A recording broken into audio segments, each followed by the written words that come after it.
의사를 받으러 가거나 치료받으러 가면 뭐 치과를 가든가 다른 부분도 마찬가지인데 꼭 의사 선생님이 이것도 치료해야 되는데 저것도 치료해야 되는데 그런 경우가 많이 있습니다.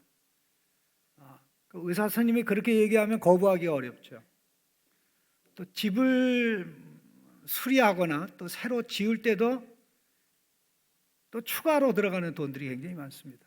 뭘 하려고 하다 보면 일들이 발생하는데요. 다윗은 하나님으로부터 그 죄의 용서를 받으면서도 하나님의 죄가 얼마나 도움이 안 되고 하나님이 기뻐하지 않는 건지 깨닫게 알게 하려고 징계를 하셨습니다. 그 징계를 통해서 하나님을 본받는 왕으로, 그래서 하나님의 모습을 가지고 하나님의 모든 백성에게 복과 은혜를 나눠주기를 원하셨습니다. 이런 고비 저런 고비가 다윗의 인생에 전개되는 가운데 가장 큰 고비는 압살롬에게 반역을 당하여 왕위를 잊고 쫓겨났던 겁니다. 그런데 그 일을 하나님께서 놀랍게 수습해 주셨습니다. 압살롬이 죽었으니까 이게 모든 게 다 평안한 가운데 잘 돌아갈 것 같은데 산 넘어 산이라고 또 다른 산이 왔습니다. 그런데 그 문제는 다윗 왕이 일으킨 문제입니다. 하나님이 문제를 잘 해결해 주셨는데 하나님이 해결해 주신 것을 인식하지 못하고 받아들이지 못하고 그 압살롬을 놔줄 수가 없어서, 압살롬에 대한 미련을 버릴 수가 없어서 울고 또 울고 하는데, 물론 뭐 조용히 우는 거 가지고 누가 문제를 삼겠습니까? 아무도 모르게 우는 거 가지고 누가 문제를 삼겠습니까? 공개적으로 울면서 압살롬아, 압살롬아, 압살롬아, 내 아들 압살롬아, 내가 너를 대신해서 죽었으면 좋았을 걸, 이렇게 공개적으로 하고 한 번, 두 번 하고 끝나는 게 아니라 몇 날, 며칠이 가도록 진행이 되니까 다윗 편에 있던 사람들에게는 엄청난 좌절감과 근심과 슬픔이 되었던 것입니다. 승리의 축하잔을 드려야 될 그 장소가 초상집 분위기로 바뀌어서 다윗을 위해 싸웠던 사람들은 한 사람, 두 사람 정말 왕 해도 너무했다, 해도 너무했다, 이렇게 상황이 심각하게 되는데도 다윗 왕은 깨닫지 못했습니다. 그래서 압살롬을 두고 우는 왕에게 단도직입적으로 요압이 다윗 왕에게 들어가서 왕이여, 이렇게 하시면 안 됩니다. 지금 온 백성들이 슬픔 가운데 있는데 왕께서 울기 때문입니다. 멈추지 않으시면 심각한 문제가 발생됩니다. 그렇게 해서 요압이 말하니까 비로소 왕은 정신을 번쩍 차리고 이제 백성들이 볼 수 있도록 마하나임 요새입니다. 마하나임 요새, 거기 임시 정부가 왕궁이 있는 곳인데 백성들 앞에 보이니까 백성들이 한 분씩 한 사람씩 나와서 인사를 하고 진행되게 되었습니다. 그 사이에 압살롬의 반역에 앞장섰던 이스라엘 그 지파들 가운데 좋은 논의가 진행됐습니다. 그 좋은 논의의 내용은 무엇이냐면요, 압살롬은 죽었고 이제 다윗 왕은 과거에 그들을 블레셋으로부터 구원해 준 그런 위대한 인물이니 우리가 서둘러서 다윗 왕을 복귀시키자 하는 정말 좋은 논의가 진행이 되고 있었습니다. 자, 이렇게 좋은 논의가 진행되고 있는 가운데 다윗은 그들이 이런 논의를 하고 있다는 이야기를 듣고 예루살렘으로 첩보를 보냅니다. 예루살렘에 있는 두 대제사장에게 전가를 보내서 유다 지파의 장로님들에게 소식을 전해주라고 그랬습니다. 전해주라고 한 소식은 이스라엘 10지파 지도자들이 나를 빨리 복귀하려고 논의하고 있는데 너희들은 뭐 하고 있냐? 너희들은 내 혈과 육이 아니냐?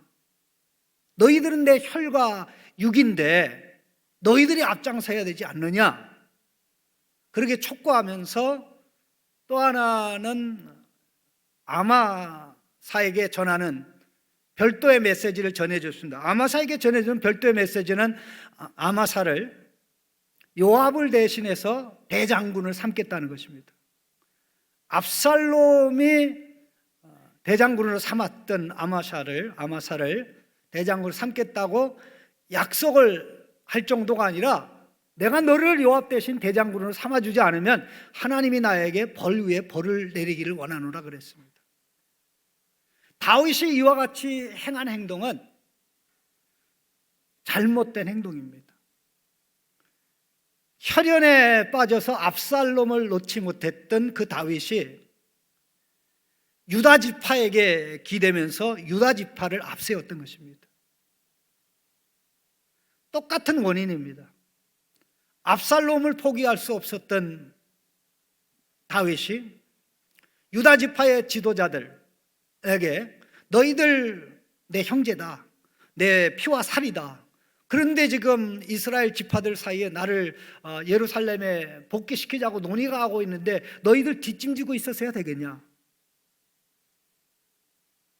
한 번 잘못된 생각이, 잘못된 감정이 하나님의 뜻이 다윗을 사로잡을 때는 문제가 안 됐는데 압살롬 사건으로 인해서 다윗이 중심을 잃고 하나님의 뜻이 아닌 혈통주의, 이 편견에 사로잡혔던 다윗이 그 동일한 편견이 유다 지파로 확대되어 결국 이와 같은 일이 벌어지게 되었던 것입니다. 물론 유다 지파 입장에서는 다윗 왕이 그들을 편애하고 사랑하니까 기분은 굉장히 좋았습니다. 그래서 왕에게 전가를 보내서 왕이여 이제 정리하시고 예루살렘으로 복귀할 준비를 하십시오. 저희들이 준비하고 기다리고 있겠습니다. 이렇게 하고는 그 왕을 환영하는 사람들을, 왕이 요단강을 건너면 도착하게 될 그 요단 나루턱에 가서 기다리게 되었습니다. 그래서 결국 이제 왕이 요단강을 건너서 돌아오게 됐는데 이스라엘 지파들, 먼저 논의했던 지파들이 왕에게 찾아와서 유다 지파와 일부 이스라엘 사람들이 왕을 모시고 건너는 걸 보고 문제 제기를 하였습니다. 우리가 먼저 왕을 모시려고 했는데 유다 지파들 너희들 왜 그렇게 했냐? 우리는 지분을 10지파라 10지분을 가지고 있는데 어찌하여 너희가 그와 같이 했냐? 이렇게 이야기할 때 유다 지파의 지도자들은 굉장히 세게 얘기했습니다. 그래서 맨 마지막 절의 결론이 유다 지파의 사람들의 말이 더 강경했다라고 합니다. 자, 이 모든 내용을 딱 종합해 보면 하나님은 모든 문제를 다 해결해 주셨는데 다윗 왕이 하나님이 하신 일을 보고 하나님이 하신 일을 받아들이고 하나님의 뜻에 따라 이제 수습하는 쪽으로 나가면 좋았는데 그러게 하지 않고 혈통주의에, 혈연에, 지연에 사로잡히다 보니까 결국 더 큰 문제를 발생시킨 것을 우리는 보지 않을 수가 없습니다. 하나님은 문제를 해결하시고 우리는 문제를 일으키고, 집에서 아이들이 사고를 치고 부모는 사고 수습하고 다니지 않습니까? 이게 부모와 자식의 관계이듯이 우리와 하나님의 관계도 이런 측면이 없지 않아 있습니다. 그러나 우리가 계속 이렇게 사고 치는 자로 나간다고 할 것 같으면 하나님의 영광이 드러나는 것보다는 세상의 혼란과 시끄러운 일이 지속되게 될 것입니다. 이러한 기록을 하나님께서 우리에게 보여주신 이유가 무엇입니까? 다윗은 사람입니다. 하나님의 많은 은혜와 은총을 받았다고 할지라도 역시 아담의 후손이기 때문에 그에게는 이 과정을 통해서 치유받아야 될 부분, 고쳐져야 될 부분들이 너무나 많았던 것이고, 그 가운데 특별히 지도자의 경우에는 모든 행동이 백성들의 거울이 되고 기준이 되기 때문에 바로 서는 것은 절대적으로 중요한 것입니다. 다윗은 울기만 하고 통곡만 하고 하다 보니까 그것이 얼마나 큰 고통과 아픔을 가져다 줬는지 사실 깨닫지 못한 것을 우리가 첫 번째 확인할 수 있습니다. 오늘 첫 번째 말씀 가운데 요압이 참 왕에게 와서 한 말을 좀 주목해 봤으면 좋겠습니다. 사실 요압이 압살롬을 그의 종들과 함께 죽였다는 사실을 다윗이 알고 있었을까요? 몰랐을까요? 모릅니다. 모르고 있는 상황, 오히려 모르는 게 더 훨씬 낫습니다. 알았다고 하면 바로 그 현장에서 요압이 어떻게 됐을 겁니다. 요압이 왕에게 들어가서 하는 말이 5절에 나옵니다. 요압이 집에 들어가서 왕께 말씀드리되 왕께서 오늘 왕의 생명과 왕의 자녀의 생명과 처첩과 비빈들의 생명을 구원한 모든 부하들의 얼굴을 부끄럽게 하시나이다. 이는 왕께서 미워하는 자는 사랑하시며 사랑하는 자는 미워하시고 오늘 지휘관들과 부하들을 멸시하심을 나타내심이라. 오늘 내가 깨달았으니 만일 압살롬이 살고 오늘 우리가 다 죽었더라면 왕이 마땅히 여기실 뻔하였나이다. 7절에 이제 곧 일어나 나아가 왕의 부하들의 마음을 위로하여 말씀하옵소서. 내가 여호와를 두고 맹세하옵나니 왕이 만일 나가지 아니하면 오늘 밤에 한 사람도 왕과 함께 머물지 아니할지라. 그리하면 그 화가 왕이 젊었을 때부터 지금까지 당하신 모든 화보다 더욱 심하리이다. 이 참 굉장히 심한 말입니다. 그러나 이 말이 아니면 다윗은 일어나지 못한 거죠. 어떻게 보면 다윗과 요압의 관계는 정말 애증의 관계인데 다윗의 울음으로 인해서 발생된 심각한 문제를 왕이 인식하지 못했던 겁니다. 물론 하나님이 도우시고 역사하신 건 사실입니다. 그러나 하나님이 다윗 왕을 붙잡아 주시고 계실 때 그의 사람들을 이용했습니다. 그런데 공개적으로 압살롬아 압살롬아 그렇게 울므로써 그의 신하들이 그와 함께한 사람들이 상실감에 빠져서 다 한 사람 두 사람 집으로 가게 되고 승리의 기쁨이 정말 패배의 슬픔이 되고 패배의 부끄러움처럼 돼서 승리의 축하배를 들어야 될 그 장소가 정말 초상집과 같은 분위기로 바뀐 상황이었습니다. 그런 가운데 요압이 이런 말씀을 했던 겁니다. 특별히 기억을 해야 될 것은 왕이 하는 이 행위는 왕의 신하들을 무시하는 행위들입니다. 왕의 신하들이 다윗을 얼마나 끔찍히 생각했습니까? 사실 이게 왕께서는 미워하는 자를 사랑하며 사랑하는 자는 미워하십니다. 그런데 왕께서는 왕을 미워하는 자는 사랑하며, 이게 왕을 미워하는 자는 누굽니까? 압살롬이거든요. 그런데 압살롬은 사랑하고, 그 다음에 왕을 사랑하는 자는 미워, 왕을 사랑해서 목숨 바친 그와 함께한 사람들은 미워하십니다. 눈물이 그걸 증명합니다. 이렇게 된 거죠. 몰래 운 게 아니라요, 공개적으로 울고 하루 이틀 사흘 그냥 시간 가는 줄을 모르고 거기에 빠졌던 거죠. 요압의 말이 다 맞습니다. 왜냐하면요, 자 18장 3절 말씀에 보면 다윗 왕이 이제 추격해온 압살롬의 군대와 맞서기 위해서 군인을 세 부대로 나눕니다.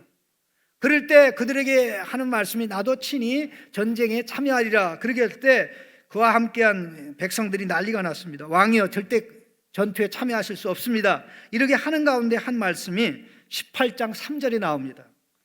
백성들이 이르되 왕은 나가지 마소서. 우리가 도망할지라도 그들은 우리에게 마음을 쓰지 아니할 터여. 우리가 절반이나 죽을지라도 우리에게 마음을 쓰지 아니할 터이라. 왕은 우리 10,000명보다 중하시오니 왕은 성읍에 계시다가 우리를 도우심이 좋으니이다. 왕은 우리 10,000명보다 중요하다 그랬습니다. 10,000명의 생명보다 더 중요한 게 왕의 생명이기 때문에 우리가 다 죽는 한이 있더라도 왕은 죽을 수가 없습니다. 왕이요, 머무셔야 됩니다 하여서 요새에 있었던 것입니다. 그런데 그들이 나가서 싸워서 하나님의 은혜로 이겼는데 압살롬아 압살롬아 압살롬아 내 아들 압살롬아 이르게 했으니 상황이 이 지경으로 된 것입니다. 누구도 말을 할 수 없는 상황에 요압이 들어가서 이런 말을 한 것입니다. 요압으로서 이런 말을 하는 것은 굉장히 지나친 면이 없지 않아 있습니다. 왜냐하면 오늘 밤에 한 사람이라도 왕과 함께 머물지 아니할지라 내가 여호와를 두고 맹세하옵나니 7절입니다. 왕이 만일 나가지 아니하면, 즉 자리를 털고 일어나서 울음을 그치고 백성 앞에 모습을 보여주지 않으면 오늘 밤이라도 한 사람도 왕과 함께 머물지 아니할 것이, 그리하면 그 화가 왕이 젊었을 때부터 지금까지 당하신 모든 화보다 더욱 심할 것입니다. 사무엘에게 왕으로 기름 부음 받아서 사울 왕의 미운 털이 박혀서 사울이 통치 기간 동안 어려움 당하고 왕이 돼서 고난 당하며 또한 바세바 사건 이후에 많은 어려움이 있었는데 이 모든 어려움 다 합친 것보다 더 큰 어려움이 왕 앞에 있을 것입니다. 내가 단언코 하나님의 이름을 두고 맹세합니다. 이 말이 무슨 뜻이냐면요, 둘려서 말하면 요압이 왕을 죽이겠다는 겁니다. 그 말을 안 했을 뿐이죠. 또 그리고도 남을 사람이 사실 요압이거든요. 그러니 이 하나님이 하신 일에 초점을 두고 하나님이 하신 일을 받아들이면 아들의 문제를 금방 내려놓을 수 있는데 상황이 이렇게 된 겁니다. 다윗이 슬퍼하는 건 하나님의 뜻이 아니었습니다. 우리는 하나님이 하신 일을 보면 슬퍼할 일이 없는 줄로 믿습니다. 쓸데없이 슬퍼하고 쓸데없이 고민하고 쓸데없이 가슴 아파하고 쓸데없이 잠 못 자는데 이게 십자가 고난이지, 무슨 그게 십자가 고난입니까? 하나님의 뜻 안 받아들여서 그런데, 그거 하나님의 뜻 받아들이지 않아서 내가 힘들어하고 병들, 이거 하나님의 뜻 아닙니다. 하나님의 뜻은, 하나님의 생각은 우리를 건강하게 만듭니다. 우리를 편안하게 만듭니다. 우리를 잠 잘 자게 만듭니다. 먹고 소화 잘 되게 만듭니다. 2023년 성령 인도받는 가운데 그런 은혜가 있길 바랍니다. 하나님의 뜻을 받아들이지 않고 자기의 고집을 내세우니까 이와 같은 일이 진행이 된 겁니다. 그런 가운데도 하나님은 다윗을 위해서 일을 진행하시나요? 북왕국, 특별히 이스라엘 그 지파들, 압살롬을 따라갔던 사람들은 얼마나 쉽게 압살롬을 잊어버립니까? 압살롬을 잊어버리잖아요. 9절 말씀 보시죠. 이스라엘 모든 지파 백성들이 변론하여 이르되 왕이 우리를 원수의 손에서 구원하여 내셨고 또 우리를 블레셋 사람들의 손에서 구원하셨으나 이제 압살롬을 피하여 그 땅에서 나가셨고 우리가 기름을 부어 우리를 다스리게 한 압살롬은 싸움에서 죽었거늘 이제 너희가 어찌하여 왕을 도로 모셔올 일에 잠잠하고 있느냐. 이게 좋은 일입니까? 나쁜 일입니까? 너무나 기가 막히게 좋은 일 아닙니까? 우리가 압살롬을 기름 부으러 세우는데 압살롬이 죽었으니까 어차피 왕에게 등 돌린 거 우리가 새로운 사람 대타 세우자, 이렇게 나간 게 아니지 않습니까? 이들의 마음속에는 다윗에 대한 죄송함이 있으면서 다윗에 대한 감사가 있었던 거예요. 우리가 고통이 있고 아픔이 있을 때 우리를 위기에서, 원수의 손에서, 블레셋 사람에서 구원한 자가 다윗이 아니냐. 그런데다가 이들은요, 사실 어떤 자들이냐면 다윗이 헤브론에서 유다 지파의 왕으로 통치하고 있을 때 몸서 이들 지도자들이 다 헤브론에 와서 다윗 왕에게 무슨 말을 했었냐면요, 다윗에게 그들의 왕이 되어달라고 부탁을 하면서 보소서 우리는 왕의 뼈와 왕의 살입니다라고 얘기했어요. 혈육이라고, 골육이라고. 다윗이 바로 유다 지파의 그 장로들에게 한 말을 이미 과거에 오래전에 이스라엘의 지파 장로들이 헤브론에 찾아와서 다윗 왕에게 했어요. 솔직히 말해서 혈통적으로는 피가 안 섞였거든요. 지파적으로. 근데 그들은 이미 그런 말을 했었던 겁니다. 그럼 보세요. 얼마나 고맙고 감사한 일입니까? 그들이 앞서서 그런 얘기를 하니까 다윗 왕으로서 하나님이 기뻐하는 생각을 가지고 있다면 어떤 자세를 취해야 되겠습니까?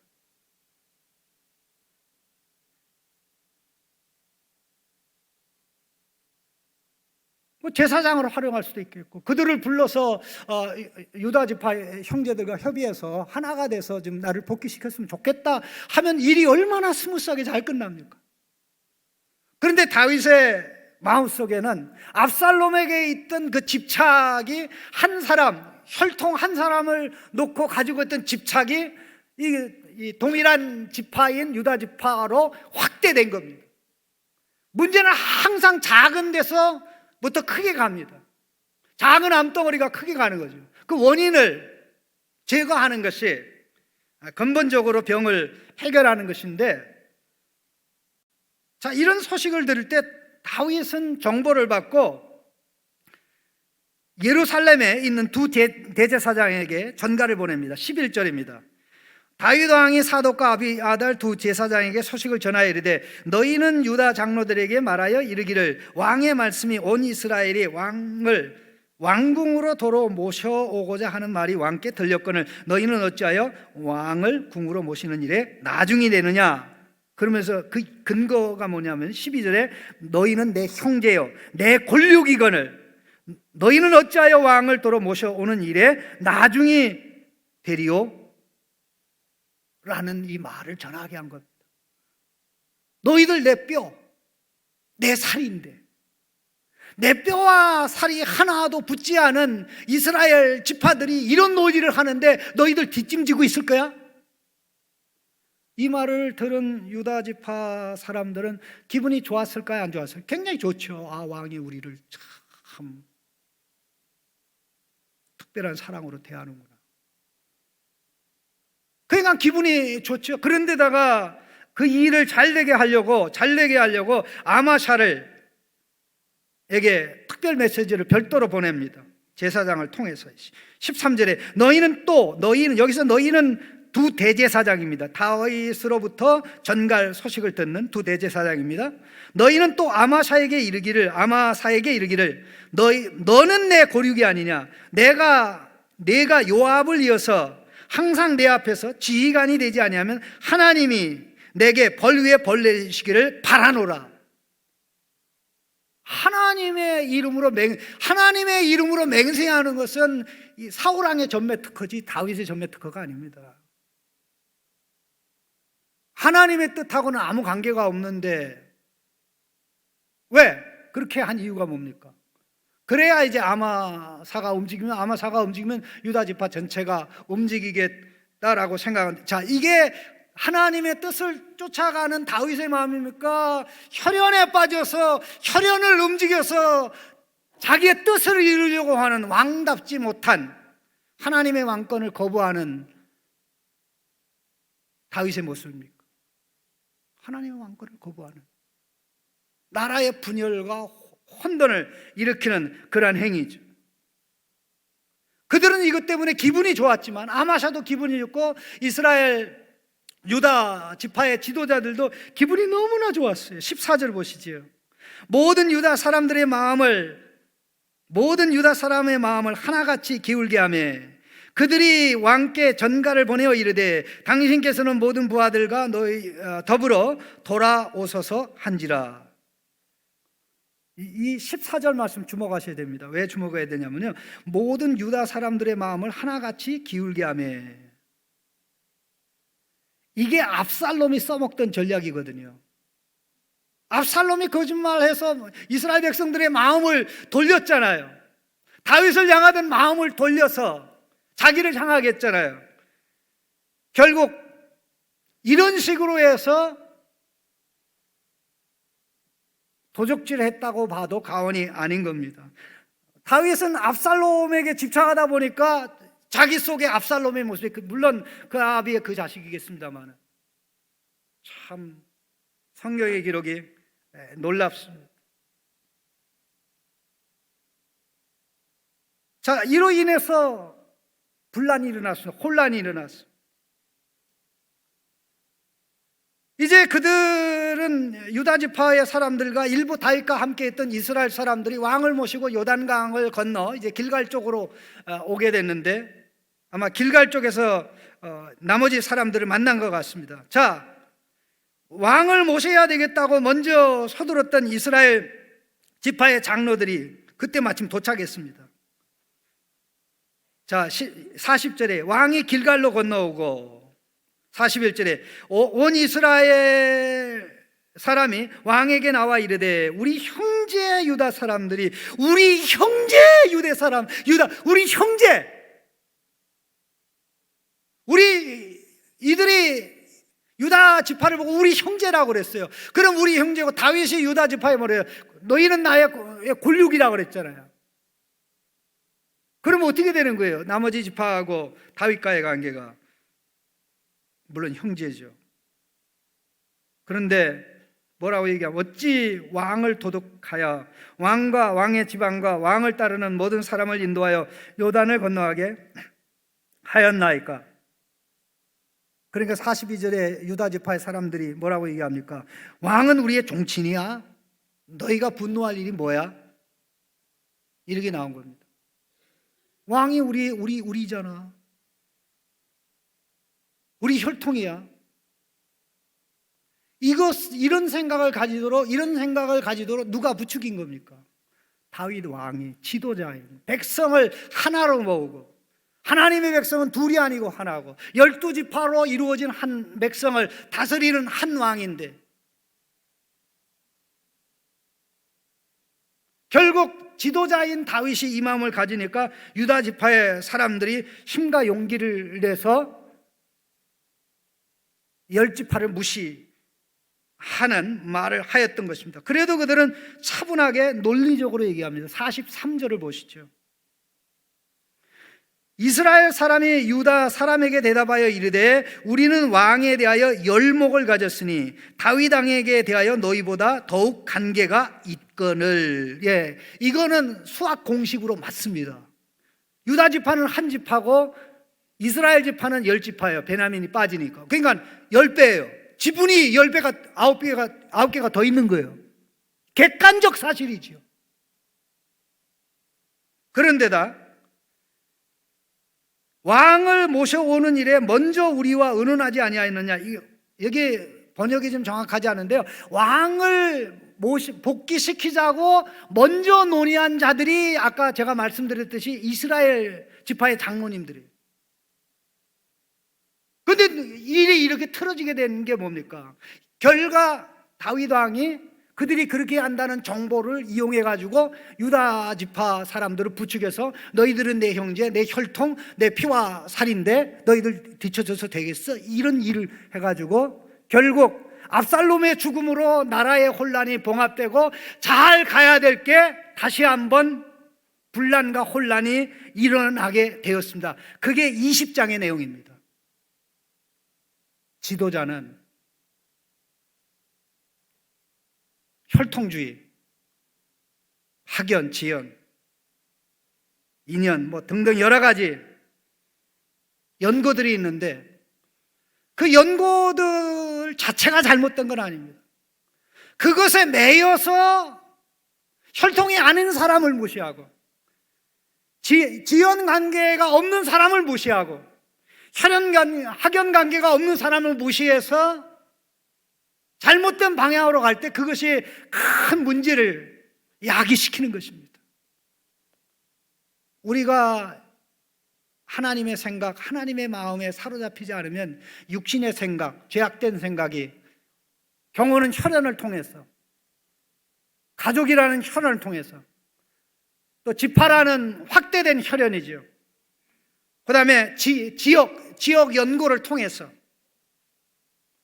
어느 학교 출신이라는 학연을 통해서 일어나는데 이것을 극복할 수 있는 유일한 공동체는 교회밖에 없어요.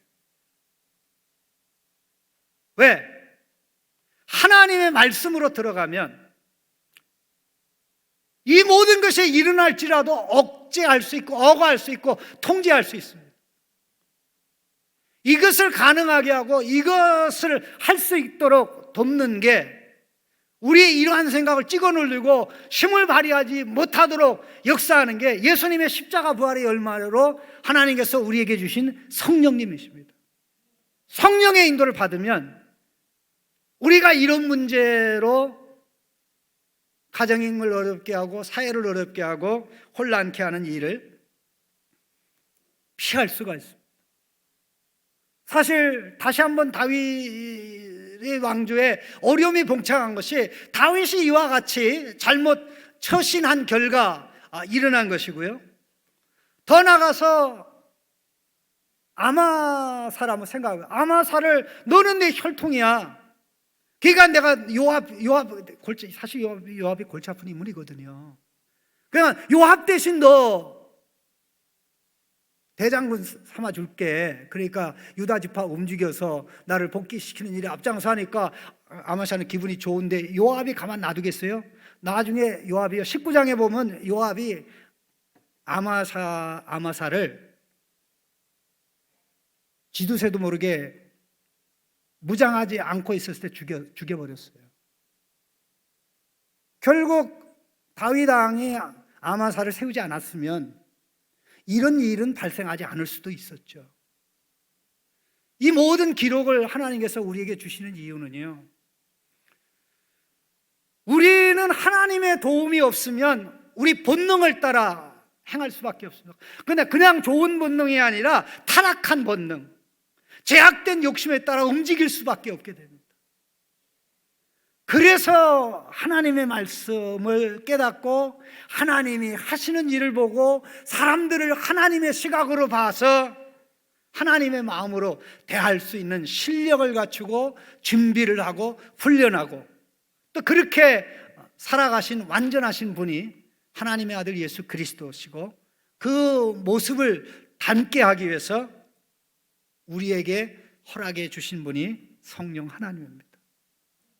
가정의 문제, 사회 문제, 혼란, 분열 다툼, 분열과 갈등이 최첨단의 상상을 초월해서 우리 대한민국이 정말 문화기술의 꽃을 피우기도 전에 갈등이 정말 너무 정점에 올라가 있는 상황입니다.